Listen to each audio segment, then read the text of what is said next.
go to the wineries Wh- and What, tourists who? what we are doing is encouraging people to call in advance, check with their lodging partners on the condition of what the conditions are, where they're staying, and make a judgment. But most of the places in the valley have not been impacted, so I just didn't. Any kind of ballpark damage figures on? No, don't have a ballpark. Really haven't got. Right now we're still in the initial response mode where we're trying to find out what the conditions are. Once we have that identified, then we'll start putting numbers to it and try to get a better handle on it. We really can't do that now. It's only been a few hours. What's the message to those who are walking around town, seeing a lot of people trying to get up close, taking pictures of a lot of the damage? What's the message to them? We're trying to close the areas off to the public where there are buildings that have had debris falling, and because there are some hazardous conditions. We've closed off most of the streets where those conditions exist, and we're trying to keep the pedestrians out as well. Once we get inspectors in and we check things out and we see that they're safe, we'll start making it more accessible. But right now, we'd ask people to be patient, stay away if possible, and let us do our jobs. Can you tell us the actual addresses of the 3 buildings you said on Brown that were unreinforced, Eight- that were not? Yeah, it's 816 through 820 So 816, 818, and 820, yes. And do you have a list of the, I think it was reported 10 or so buildings that had not completed retrofitting? I think the only other one that I'm aware of is the old Adobe, which is a restaurant in town. It's the oldest building in the city, but my understanding is that there have been no reports of damage there. We're going to check that out. So you're saying that there's only 4 buildings total in the city of Napa that had not been reinforced? I believe so. There were a couple that had not been reinforced that were on our list, but they haven't experienced the kind of damage we're talking about. Okay, so there are others. I think there's 1 or 2 others. I think there were a total of 6. I'm not positive, but I think it was a total of 6. 3 of those were heavily damaged. They're red tagged and they won't be occupied until they're brought into compliance. And Are is you there preparing for the possibility of aftershock that could, exacerbate the situation and preparing? We're aware of the potential for aftershocks. We're being careful, but we're not. We're in no position to alter the way we respond to the situation because it might happen. I'm sorry. That's okay. This is the biggest quake since 1989, yet it also could have been a lot bigger. How do you feel about Napa's preparations for a bigger event, for earthquakes in general, after seeing what happened this morning? Well, I'm pleased with the amount of work that took place between '89 and now, and I think it's paying off. I'm pleased with the emergency response training and resources that we've had, because we had a lot of practice with floods in the old days. So we have a team that knows how to respond to these, and I'm pleased with the coordination and the cooperation from other entities that have come forward and offered their support and help. Since this may move on through many days, I think that'll really come in handy as we start rotating the first responding crew through and bringing in backup. So a lot of positive things are happening in very difficult circumstances. Do you have the manpower you need now, or are you still putting out a request for that? We have the manpower we need to do the initial response, but we know that we're going to be probably rotating people out in about 12-hour shifts so we can continue to work over the next days or weeks as necessary. That will require that we bring in resources in beyond what we have on staff. Do you have any detail as to what was taking so long with these particular buildings that were damaged and had not been retrofitted? Why it was that they were lagging behind, or what the issues were in terms of that process? I don't have specifics about why it took so long for those particular buildings. We bring in outside law enforcement. You got so many buildings that are vulnerable. Is there any discussion of a curfew or anything like that? I mean, what sort of security plan do you have for these damaged buildings? We've had many of our local merchants step up and offer plywood and resources so that people can secure their buildings. The police are working with them. We have a great community here that comes together in these kind of circumstances. So we're not seeing those kinds of threats or those kinds of conflicts. What we're seeing is people coming together and helping us secure buildings and get people back online as soon as possible. So we don't see a need for a curfew at this time. Security will be a priority. We're watching very closely when we'll be out there on the streets, but it's not been an issue. Chief, we've heard reports that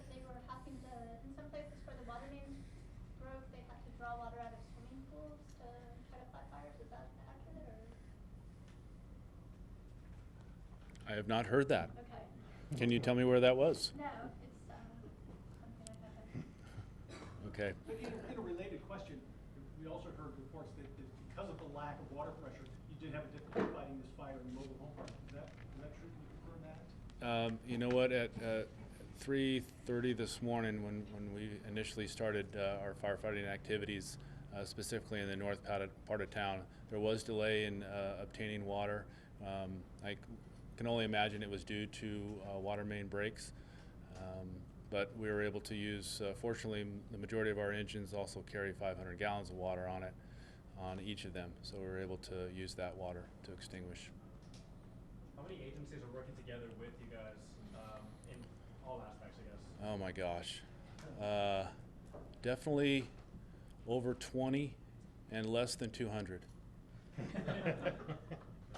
One more question on the damaged buildings. Were there any majorly damaged buildings that had been retrofitted that retrofit seemed to not be as effective as you had hoped? Or I mean, there might have been some mention earlier. Well, there were buildings that had been retrofitted that were damaged. There were buildings that weren't masonry buildings that were damaged. The reinforcement that takes place in those buildings is intended to hold up the walls, but there are some features on buildings and cornice type improvements and those types of things that can still come off in an earthquake. And in fact, even if they're built to the highest standards, a strong enough earthquake is going to cause damage to buildings. So it's not a guarantee. And some of the buildings that were damaged had recently been completely upgraded or recently built. So it just depends on where they are and what the conditions are. I don't have the addresses off the top of my head. We can get some of that information for you in the future. Is the Hall of Justice among the buildings that has been red tagged or and others like it that serve a function? The county is handling their own review of their facilities. I understand that they've closed off access to their administration building. I don't know whether that was because of damage or safety concerns, and they moved their operations to the EOC operations to the Sheriff's Department. But that's really something that they look at. Similarly, the school district is taking a look at the conditions of their schools, and since they're a state operation, they have the ability to make their own declarations and determine. Sir, then when you say that you have 15 to 16 red tagged uninhabitable buildings, those are not county buildings, they're not the federal building like the post office, those wouldn't be included? We did I can't remember whether it was a yellow tag or red tag, but we are looking at some of the buildings more publicly used, like the post office. And there was some damage there. So when they're government buildings, but they aren't ours, we're still working with them. We're identifying what we think should be done, but it's really outside of our jurisdiction to enforce it.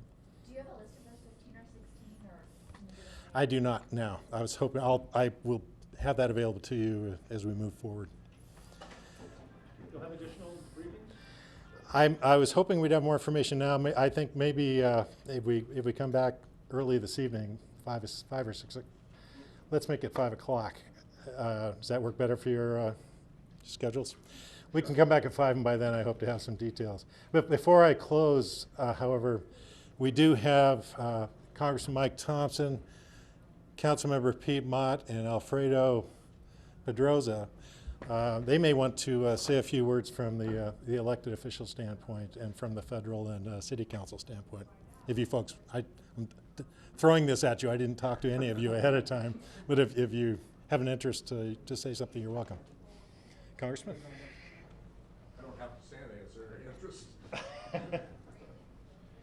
Thank you for being here. Question for you, Congressman. But before you ask a question, let me just say that I think the city and both the city and the county officials are doing a fantastic job. Our public safety folks who are on the job are doing a magnificent job. And I've been through, as some of you probably know, a lot of similar natural disasters, having in a district that used to run up the north coast. So I've lived through all of the Ferndale and Eureka earthquakes, and I've never seen anybody do it better than our city, county, and public safety folks are doing it right here. Congressman, you've got a little bit more big perspective on what's going on. What would you estimate the damage is going to be? How great of an economic? Well, if I was able to make that kind of calculation, I'm clearly in the wrong job. I can tell you that the way it works is OES and FEMA have conducted an aerial survey. That's always the first step. They won't know where the dollar and cents number lands until after their folks are on the ground and go through some of these buildings. There's some buildings that don't look damaged at all from the outside, but there's problems inside. There's some that are damaged on the outside, and there's even bigger problems inside.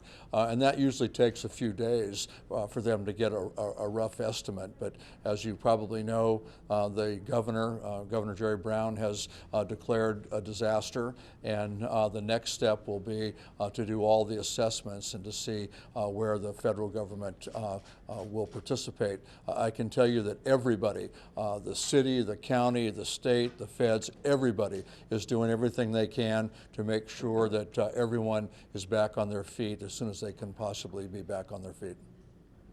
And do you have a sense globally for the damage? Do I have a what? Do you have a sense kind of for the global damage to the wine industry? I mean, how bad it took? I've had some reports. There's some wineries that have been hit pretty hard. Some barrels have been knocked off the rack. A lot of the glass inventory has been broken. I've heard from two wineries in particular that have had some damage. The damage, as you know, while Napa seems to be the biggest spot, it also ripples throughout my district. I know down in Vallejo they've had a considerable amount of damage, especially down in the Tennessee Street area and over on Mare Island. I know the Mare Island Museum is closed down and red tagged. All the old mansions, officers' mansions, are all red tagged. They've lost all of their chimneys. I know the U.S. Forest Service building, which is a new building, relatively new building on Mare Island, had a major water break, and so there'll be 300 employees tomorrow morning that won't have a place to show up for work. So the reports are still coming in, and it's bad anyway that you calculate it, but it could have been a heck of a lot worse. Thank you. Introduce Councilmember Pete Mott and Alfredo Perdoza.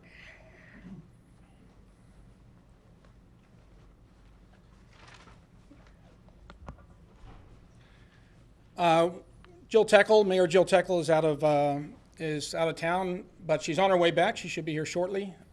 Alfredo and I have had a chance to visit a lot of the businesses here in town. A lot of damage, but one of the great things about this community is they help each other to rebuild. We're already seeing businesses that we saw this morning that had a significant amount of damage have friends come in and clean up. So we have businesses that were closed that are now open. And I'll add to that, the city of Napa has dealt well with natural disasters. We've seen flooding, and the one thing that we know that the common variable is Napa will recover. So just to all the families out there and all the businesses, you do have staff that is working really hard for you. We've been here since the morning, and I'll tell you, they are committed. We're seeing some great partnerships across the board. So, hang in there. It is going to get better, and I will tell you, you do have a good city crew here that's working for your best interests. And we want to thank the state, and we want to thank Congressman Thompson for coming in and seeing the damage here, and we look forward to getting back on our feet and becoming that much better very, very soon. We already have some businesses open already, so we just encourage people to still come out. There's going to be some safety concerns, but at the end of the day, Napa's still going to be a safe place. You guys are familiar with what Napa downtown looks like at 3 o'clock in the afternoon on a Sunday. As bad as this was, how fortunate do you feel to have this happen at 3 a.m. in the morning? Well, we had the Napa Barbecues, Brews, and Beer Festival yesterday. We had over 20,000 people in downtown Napa, so it could have been worse, if it would have happened during a Saturday. So we're very fortunate as to when it happened. But that's part of, you walk downtown Napa and you see it in the condition it is. You're a little taken back. But some of the damage that you're seeing, they will be replaced. We might lose some buildings. But at the end of the day, the charm of Napa is still going to be there. We have you say your names and your positions. I'm City Councilman Peter Mott, M-O-T-T. Alfredo Pedroza, Council Member, P-E-D-R-O-Z-A.